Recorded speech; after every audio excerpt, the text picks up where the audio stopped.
Yep. Number 9, the graphical user interface, or the GUI. We all know about these, except if you're really young, then you take them for granted because you've never watched DOS load from a floppy disk. You slackers. But the roots trace back into that same demo, into the 1960s. Ivan Sutherland's Sketchpad, 1963, demonstrated graphical interaction, but it was that big demo at Xerox PARC with Douglas Engelbert and the mouse that really brought it all home. So the first GUI computer was the Xerox Alto in 1973, which really was pushed more into the word processing niche from what I could saw. And it introduced the overlapping windows, icons, and menus, pretty much essentially what we've adopted as the main GUI paradigm.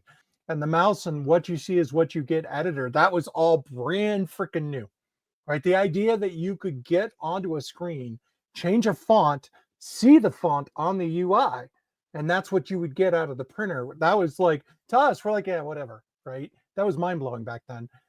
It really became mainstream. I would argue 1984 with the Mac, right? There were environments before that you could load on top of DOS, but they were very piecemeal. And they I would call the first unified consumer device that really took this seriously was Apple. There's a lot of claims that Apple stole this from Xerox PARC, and I would argue that there had been a lot of failures in this area before Apple made it mainstream, and it took somebody like Apple. So Apple had already released the Lisa before the Mac came out, and Yes. and Xerox PARC had released the Alto already and just hadn't been able to sell it. It was too expensive, too slow, and too many other problems, and it didn't have the marketing firepower behind it. And let's face it, at that point especially, and even today, Apple was a marketing machine, and that's what really sold it.